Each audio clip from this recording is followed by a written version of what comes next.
Have you ever just, stopped and wondered what's really going on? Like beyond your thoughts, your feelings, even your body. What are you really? That's a huge question, isn't it? And it's exactly where we're headed today. We're going to dive into Vedanta. Vedanta. Yeah, it's this really ancient, very influential school of Indian philosophy. Think of it as a kind of map for understanding, well, existence itself, consciousness, reality, Yeah. the big stuff. The big stuff. Right. So, like, the fundamental rules of the game, according to Vedanta, what are we hoping to get out of this exploration? Well, we're mainly drawing from Vedanta for Beginners from the Divine Life Society. It's a really helpful text for breaking down these core ideas. Our aim is to, pull out the key insights and talk about them in a way that's clear Okay. and hopefully relevant to how we see ourselves and the world. So, even if someone's totally new to this, they should be able to follow along, maybe even have a few aha moments. That's absolutely the goal. Yeah. Oh. Some ideas might seem complex at first, but we'll try to explain them clearly, maybe use some analogies, and connect them back to things we can actually relate to. No need for deep Sanskrit knowledge here. Excellent. Okay, let's start a dive then. Where's the best place to begin with Vedanta? I think the natural starting point has to be Brahman. Brahman. In Vedanta, Brahman is basically the ultimate reality, the one single fundamental truth behind everything, sort of the source code, if you want a modern analogy. It's the source code. Yeah, Interesting. So it's not something we can, point to, but it's the foundation. exactly. The text described Brahman as eternal, no beginning, no end. It's self-existent, meaning it doesn't depend on anything else. Self-luminous, its nature is consciousness, and it's all-pervading, everywhere. Wow. Yeah, it's beyond our usual concepts of time, space, cause and effect. It's unchanging, birthless, deathless. Think of it as the steady background against which everything else happens. An unchanging background. I like that image. So in all the change we see, there's this constant underlying reality. How else do they describe Brahman? It sounds so vast. They do use some key terms. One really important one is Sat Chitananda. Sat Chitananda. Yeah, Sat means absolute existence, pure being. Chit is absolute consciousness or knowledge, and Ananda is absolute bliss. Not just, feeling happy for a bit, but a fundamental state of pure joy. Existence, consciousness, bliss. Right, so Vedanta suggests that those moments of real presence or deep understanding or just pure uncomplicated joy, those are actually little glimpses of our connection to Brahman. Glimpses of that ultimate state. Okay. Does Brahman have, characteristics, a form? Well, interestingly, it's also described as nirguna without attributes Yeah. and nirakara without form. No attributes, no form. Right, and another key phrase is ekam eva advityam, which means one without a second. It really emphasizes that Brahma is totally unique, indivisible. All the variety we see isn't really separate from this one underlying reality. One without a second. That definitely challenges how we normally see things, doesn't it? A world full of separate stuff. It really does. And the text also introduced Om, or Pranava, Oh! yes, as the symbol, the pratika, for Brahman. It's seen as the very essence of the ancient Vedas. You can think of Om as the sound symbol of that ultimate reality, holding everything within its vibration. The sound, you hear it in meditation contexts, so it's more than just a sound. It's pointing towards this Brahman. Exactly. It's considered the primordial sound, the source vibration. Okay, so we've got Brahman, this ultimate formless single reality. But, look around. Our experience is full of different things, constant change. How does Vedanta explain that? Yeah, that's the big question, isn't it? How do we get from this formless one to all this? This is where Maya comes in. Maya, I've heard that word, often translated as illusion. It often is, yeah. Yeah. But maybe illusion isn't the perfect word. It's better understood as the power of Brahman, the power that projects the world we experience, with all its shapes and forms and names. It's Brahman's creative potency, you could say, that makes the relative world seem real. Ah, okay. So not just a trick, but the actual creative force. Exactly. The text describes Maya as trigonatmika, meaning it's made up of three fundamental qualities, or gunas. The gunas. Yeah. Tamas, which is like inertia, darkness, heaviness. Rajas, which is activity, passion, movement.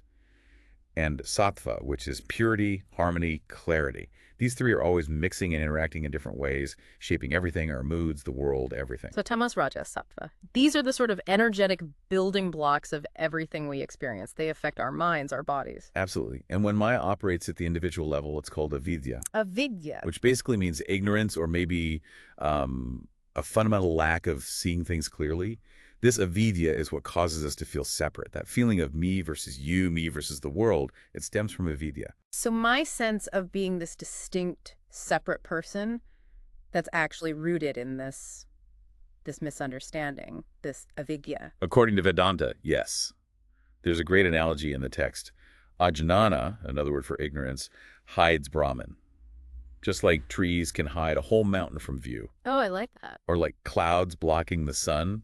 You don't see the sun itself, just the clouds. Avidya is like that veil. Focusing on the individual trees and missing the mountain behind them. Okay. Exactly. And they even distinguish between tulajnana, that's ignorance about specific things out there, like not knowing physics or something, and mula ajnana. Mula jnana. Yeah, that's the root ignorance, the really deep one that covers up our true self, our connection to Brahman. Okay, so one's about external facts. The other is about not knowing who we fundamentally are. Correct. And here's a crucial idea. Vedanta says the world is superimposed. The term is acharopa, onto Brahman. Superimposed. Yeah, like projecting something onto a screen. The classic analogy is Raju Sarpanaya. Raju, what now? Raju Sarpanaya. It means mistaking a rope for a snake in dim light. Ugh, the rope and the snake. Yes, I've heard of that. That's a powerful image. We see a snake where there's only a rope. Precisely. The rope is Brahman, the underlying reality. The snake, the world of separate things we perceive, is the superimposition. It appears real because of the dim light, which is our avidya, our ignorance. Wow. Okay. The text adds that this superimposition, this mistaken perception, can be removed. The term is abhavadukti. It means through gaining true knowledge. When you turn on the light and see the rope clearly, the snake just disappears. The illusion vanishes. So by gaining this deeper understanding, the snake of the separate world dissolves, and we see the rope of Brahman underneath it all. That's the core principle, yes. Now, building on that, how does Vedanta actually explain the creation or projection of this world? If Brahman is one and undivided, how does all this variety pop up? Yeah, I'm still trying to wrap my head around that jump from the one to the many. Well, the Vedantic view describes a kind of unfolding. It starts with Brahman, and then the 5 fundamental elements emerge in sequence. 5 elements, like earth, air, fire, water. Exactly, but in a specific order of subtlety. First comes the kasa, space, or ether. Then vayu, air, or wind. Then agi, fire. Then apa, water. And finally, prithvi, earth. Each one is seen as emerging from the previous, becoming progressively denser and less pervasive. Denser and less pervasive. Yeah. What does that mean exactly? Think about it. Akasa, space, is everywhere. Right. Totally pervasive. Vayu, air, moves within space. It's a bit more defined. Agi, fire, is even more localized. Yeah. Apa, water, takes a shape. And prithvi, earth, is the most solid, the least spread out. Okay, I see. The text uses an analogy like the fragrance of jasmine filling a room. The scent is more subtle and pervasive than the actual flower, which is in one spot. Akasa is like that ultimate subtle background. So it's a process moving from the most subtle and universal space down to the most concrete and specific earth. Yes, exactly. And it's also described as cyclical. The universe moves from an unmanifest state, like a potential, they call it avyakta, into this manifest state we experience, and then eventually dissolves back into the unmanifest, like a cosmic inhale and exhale. Right, this idea of cycles comes up a lot in these philosophies. It does. And this whole process of manifestation and dissolution happens within Maya, powered by Brahman. But now let's bring it down to the individual level. Where do we fit in? What about the Jiva, the individual soul? Okay, yeah.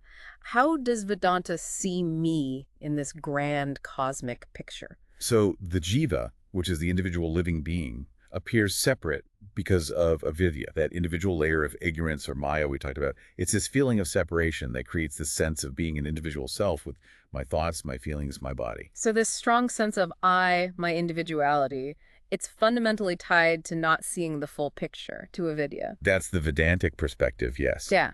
And to understand the Jiva better, they introduced the idea of 3 bodies. Shariras is the Sanskrit term. 3 bodies, not just the physical one. Right. There's the Stula Sharira, that's the gross physical body. Then the Sukshma Sharira, the subtle or astral body. And finally, the Karana Sharira, the causal body. Okay, 3 bodies. Let's break those down. Stula Sharira, the physical one. That's one we know best. Made of the 5 elements, sustained by food. Contains the 7 basic tissues, blood, flesh, bone, etc., the saptadhatus. The text even points out why it's called sarira, because it decays, and deha, because it gets burnt, after death. Pretty direct about the impermanence of it all. Okay, what about the subtle body, the sukshma sharira? This is more internal. It's said to be made of 19 principles. It's quite a list. 19, wow. Yeah, you've got the 5 jnana indriyas, the senses, sight, hearing, smell, taste, touch. The 5 karma indriyas, the organs of action, hands, feet, speech, excretion, reproduction. Then the 5 pranas, the vital life forces governing breathing, circulation, and so on. Okay, that's 15. Right. The manas, the mind, processing sensory stuff, thoughts, buddhi, the intellect, reason, discrimination, chitta, the subconscious memory storehouse, and ahankara, the ego, the I maker. Manas, buddhi, citta, ahamkara, that's 19. So the subtle body is basically our entire mental and vital energy system. Pretty much, yeah. It's considered the vehicle for experiencing pleasure and pain. And Vedanta says this subtle body is what carries on after the physical body dies, until you attain final liberation, which they call videha mukti. So it's like the software that keeps running after the hardware dies, carrying our patterns and tendencies, until we're fully free. What's the third one? The causal body. The Karana Sharira. This one's described as the deepest level. It's called the seed body. It's essentially beginningless ignorance, the unmanifest potential or cause from which the other 2 bodies spring. Think of it like deep, dreamless sleep. The physical and subtle bodies aren't active, but the potential for them to wake up is still there.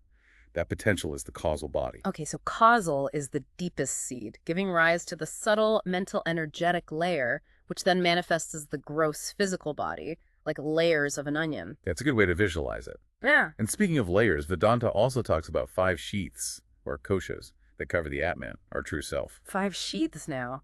On top of the 3 bodies. Okay, this is getting layered. It is. But they offer another way to understand how we mistake ourselves. These koshas are like nested coverings. There's the Annamaya kosha, the food sheath, basically the physical body. Then Pranamaya kosha, the vital energy sheath, the pranas. Manamaya kosha, the mind sheath, including manas and the senses. Vijnanamaya kosha, the intellectual sheath, buddhi and ahamkara. And finally, Anandamaya kosha, the bliss sheath. Bliss sheath. Yeah, it's the subtle joy experienced in deep sleep or moments of pure, selfless happiness. But even that is still a covering, not the Atman itself. So each sheath is a layer, from the most physical outwards to the most subtle bliss sheath inwards, but still covering the true self, the Atman. Precisely. And the key problem, Vedanta says, is anyonya atyasa. Anyonya, what was that? Atyasa means mutual superimposition. We mistakenly identify the Atman, the true self, with the characteristics of these sheaths. You say, I am hungry, that's the food sheath, or I am thinking, mind sheath, or even I am happy related to the bliss sheath. But the Atman itself is beyond all that, just pure awareness. Ah, so it's like thinking the spacesuit is the astronaut, mistaking the covering for the reality inside. That's a perfect analogy, yes. And they also link these koshas to the 3 states of consciousness we experience. Jograt, waking, svapna, dreaming, and sushupti, deep sleep. Different koshas are more prominent in each state. Okay, this detailed map of the individual, the bodies, the sheaths, the states, it seems designed to help us peel back the layers to see what we are not, so we can eventually realize what we are. You've got it. That's exactly the point, which leads us directly to the ultimate goal in Vedanta. Liberation, moksha. Moksha, liberation. What does that actually mean in Vedanta? What are we liberated from and to? Moksha is defined in 2 ways, really.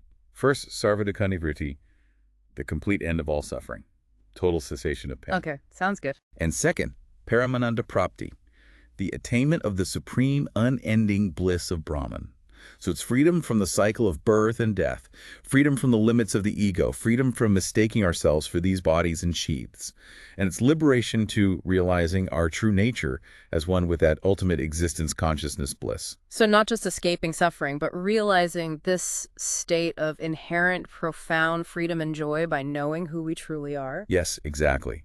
The key, according to the text, is Brahmajnana, Brahmajnana. knowledge of Brahman. Not just intellectual book learning, but direct experiential realization. This Brahmajnana is what destroys avidya, the root ignorance, and all its effects. Fear, limitation, suffering. It leads to fearlessness, freedom. They even talk about 2 kinds. Jiva, someone liberated while still alive in the body. Liberated while living. Yes. And Vidamukha, liberation that happens when the body drops. Disembodied liberation. Wow. So liberation is possible even now in this life. How? How do you actually get there? What's the path? This must be sadhana, the practice. Exactly. Sadhana is the spiritual practice or path. The texts stress that the Atman, the self, is realized through 2 main things. Renunciation, meaning detachment from the unreal, the temporary. Letting go of attachments. Yes. And discrimination, the ability to clearly distinguish the eternal reality, Brahman, from the non-eternal world and our temporary experiences. It involves breaking the cycle of vasana, karma, and bhoga. Vasana, karma, bhoga. What's that cycle? Vasana is subtle desire or tendency. That leads to karma, action trying to fulfill the desire, Yeah. which leads to bhoga, experiencing the result, pleasure or pain, which reinforces the vasana, the desire, and round we go, stuck in samsara, the cycle of birth and death. Ah, the hamster wheel. Pretty much. Yeah. So sadhana involves consciously reducing attachment to the bhoga, the results, and working to understand and dissolve the underlying the desires through cultivating brahmajnana, that wisdom of the self. So it's about breaking that chain reaction by understanding its root in desire and ignorance. Precisely. Key practices mentioned are vichara, self-inquiry, constantly asking, who am I? Vairagya, dispassion, cultivating indifference towards worldly results, and consistent meditation on the Atman. Inquiry, dispassion, meditation. Okay, and there are also the 4 essential qualifications, sometimes called satana chatushtaya. 4 qualifications. Yeah, considered essential groundwork. First is viveka, that discrimination between the real and unreal we mentioned. Second, vairagya, dispassion again, really crucial. Third is shad sampat, the 6 virtues. 6 virtues. Yes. Shama, calmness of mind. Dhamma, control of the senses. Uparati, turning away from distractions. Titiksha, forbearance. Enduring difficulties patiently. Shraddha, faith in the teachings and the teacher. Yeah. And samadhana, deep concentration or one-pointedness of mind. Wow, that's a demanding list. Shama, Dhamma, Uparati, Titiksha, Shraddha, Samatana. It is. And the 4th qualification is mumukshutva, an intense, burning desire for liberation itself, like really wanting it above all else. Viveka, Vairagya, the 6 virtues, and Mumukshutva. Okay. These feel like the bedrock for serious spiritual work in many traditions. They really are. The text also mentions upasana, or worship. This helps develop concentration and purifies the mind. It could be pratika upasana using a symbol, like an image or om. Symbolic worship. Right. Or ahamgraha upasana, which is meditation focused directly on the identity of oneself with Brahman. Meditating on I am Brahman. That seems very direct. It's central to the path of knowledge, jnana yoga. And this leads us to the Mahavakyas, the great sayings from the scriptures. Yeah. Especially one, Tat Tvam Asi. Tat Tvam Asi. I've definitely heard that one. It means that thou art. Yes, Right? exactly, that thou art. This is considered a core pointer to the non-dual truth. It directly states the identity between that tat, referring to Brahman, the ultimate reality, Okay. and Dal Kivam, referring to you, the individual self, the Atman. Asi means art, or are. So that reality, you are. So it's saying my essential nature is that ultimate reality, despite all the apparent differences. That's the profound message. The text explains that the consciousness reflected through the cosmic Maya, associated with that, the Lord, and the consciousness reflected through individual Avya, thou, the individual, are at their core the same underlying pure consciousness, Asi. The apparent differences are due to the reflecting medium, not the consciousness itself. Mind-blowing, really. So how does one work with this statement? Through a process involving sravana, hearing the teaching from a qualified teacher. Manana, deep reflection, questioning, analyzing it logically until doubts are removed. And adidhyasana, sustained, profound meditation on this truth, absorbing it fully. Hearing, reflecting, meditating, sravana, manana, nididhyasana. Exactly. And they also have a method called bhagachaga lakshana for understanding Tat Tvam Asi. It basically means you mentally discard the contradictory aspects of that, like being all-powerful, cosmic, and thou being limited, individual, and grasp the common essence, the pure consciousness that both terms point to. So focusing on the underlying shared reality, not the superficial differences. It sounds like a very precise intellectual and meditative process. It is. And the texts always emphasize the importance of a guru here. A qualified teacher. A guru. Yes.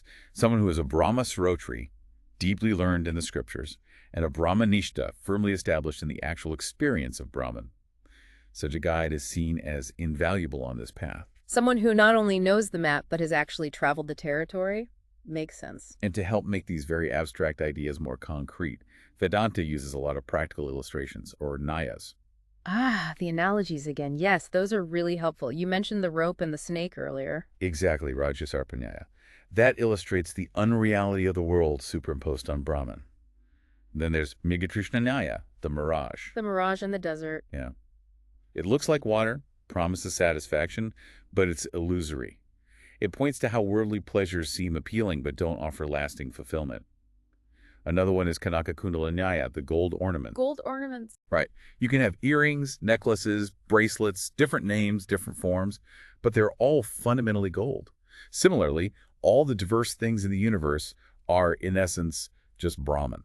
Okay, different forms, same substance. That's clear. Any others? Sure. Sphatikavarnanyaya, the crystal, and the color. A clear crystal placed near a red flower looks red, right? Uh-huh. But the crystal itself hasn't changed. It illustrates how the pure Atman appears colored or limited by the mind and body, the upadis they call them, but remains intrinsically pure. Then there's Ghatakasanyaya, the space in the pot. Space in a pot. Yeah, the space inside a pot seems separate, defined by the pot. But is it really different from the vast space outside the pot? No, it's the same space. Exactly. It shows the individual Atman is one with the universal Paramatman. And one more, Surya Bimbanyaya, the sun in its reflections. Sun's reflection. Imagine one sun reflected in many different pots of water or puddles. You see many suns, but there's only one real sun. It illustrates how the one Brahman appears as many different jivas, individual souls, reflected in different mind-body complexes. These analogies are fantastic, actually. They really do help visualize these very subtle ideas. They're meant to. They help fix the mind on the reality by looking at it from different angles. However, the source text also offers a slight cautionary note about what it calls pseudo-Vedantic students. Pseudo-Vedantic, what's that about? Like people faking it? Sort of. It refers to people who might grasp Vedanta intellectually, quote the texts, engage in debates, but lack the inner transformation. They might lack purity, humility, genuine devotion, or that deep yearning for liberation, mumukshitva. They might even become proud of their knowledge. It's a reminder that Vedanta isn't just philosophy, it's a path of deep personal change. So knowing about it isn't the same as living it or realizing it. It's about embodying the understanding. Exactly. And finally, the text talks about overcoming obstacles on this path. A major one is ragadvesha, Ragadvesha. attachment raga, and aversion dvesha, likes and dislikes. These arise directly from avidya, from seeing things as separate and thinking some things will bring happiness and others pain. Our desires and fears, basically. Yes. Vedanta suggests the way to overcome these is to cultivate cosmic love, Brahma-bhavana, actively seeing and feeling the presence of Brahman in everyone and everything. When you see the underlying unity, attachment and aversion naturally start to weaken. Getting rid of ragadvesha is pretty much the same as getting rid of ignorance and the false view of the world. See the one in the many, and the push and pull of likes and dislikes fades away. That's the idea. The text also briefly mentions other hurdles like mental tossing, sleepiness during meditation, feeling like realization is impossible, and also three knots, the knots of ignorance, vidya, desire, kama, and action, karma, that need to be untied through practice. It really seems like Vedanta provides not just the nature of reality, but also the how, the path, and the potential pitfalls. A complete system. It truly aims to be. So just to sort of wrap up our deep dive here, we've touched on Brahman as the ultimate reality, that's Satchitananda. We looked at Maya and Avidya, the power and the ignorance that create the appearance of separation. We explored the Jiva, the individual, through the 3 bodies and 5 sheaths covering the Atman. We saw moksha, liberation, as the goal, the end of suffering and attainment of bliss through Brahmajnana, the knowledge of Brahman. And we discussed the path, sadhana, emphasizing discrimination, renunciation, the 6 virtues, the Mahavakya, Tat Tvam Asi, and the role of the guru, plus those helpful analogies, the nayas. That's a huge amount we've covered. It really gives a framework for looking at, well, everything differently. It offers a profound perspective for sure. So maybe a takeaway thought for everyone listening now that we've explored these ideas. What does yourself mean to you now? Has anything shifted? And how might seeing the fundamental interconnectedness of everything, this Vedantic view, actually change how you engage with the world day to day? Those are definitely questions to sit with. It feels less like an end and more like a beginning of exploring this. Thank you so much for walking us through all of that. My pleasure. It's a vast and rewarding subject to explore.